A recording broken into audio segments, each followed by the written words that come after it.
Despite a lot of backlash and indifference from Star Wars fans alike, it seems like the Rise of Skywalker is already breaking pre-sale records. Right after the recent trailer debuted, we had heard that Adam Tickets was reporting that the Skywalker saga's final outing in Episode 9 had already outsold Avengers Endgame within the first hour by 45%, and now, according to Deadline, the Rise of Skywalker has sold more tickets in pre-sales than any other Star Wars movie through Fandango. Fandango's managing editor had this to say: "The Rise of Skywalker is blasting through all current and upcoming new releases with massive pre-sales on Fandango. Film fans are excited to see what's in store for Rey, Finn, Poe, Kylo Ren, and the rest of their favorite Star Wars characters in this final chapter of the Skywalker saga, especially with director J.J. Abrams at the helm." Now, even though we have all of these details and, whatever they're saying here, you have to always take these things at face value, because when they say,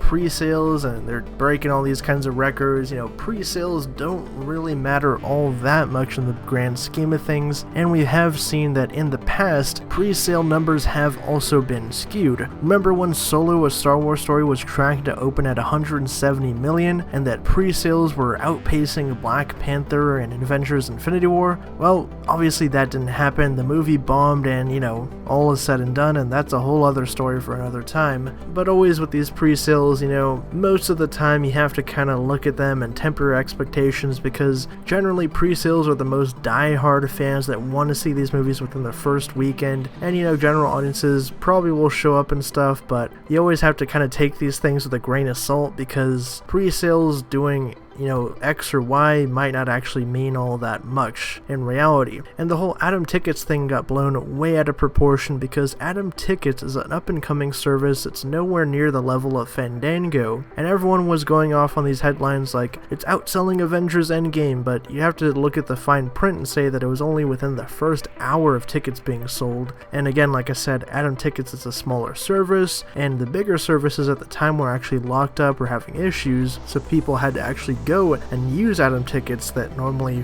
wouldn't have. But drop your thoughts down in the comments below. Do you guys think all these pre-sale numbers are just being fluffed up by the studio? Do you think it means anything tangentially for the actual box office opening of the movie? And how do you feel like this movie is actually going to shake out? Because like I said, seems like fans are kind of indifferent on this last chapter. There are people that are super into it, there are people that are just kind of casually into it, and then there are those who are very burned by The Last Jedi still, that are not super excited to see what's going to happen in this movie. I did actually go check out the official trailer page on the Star Wars channel, and it actually has tons of dislikes, so that is a bit surprising, but I guess we'll just have to wait and see in a couple months what happens. For all the things Star Wars and the latest in pop culture, be sure to subscribe to HN Entertainment. To HN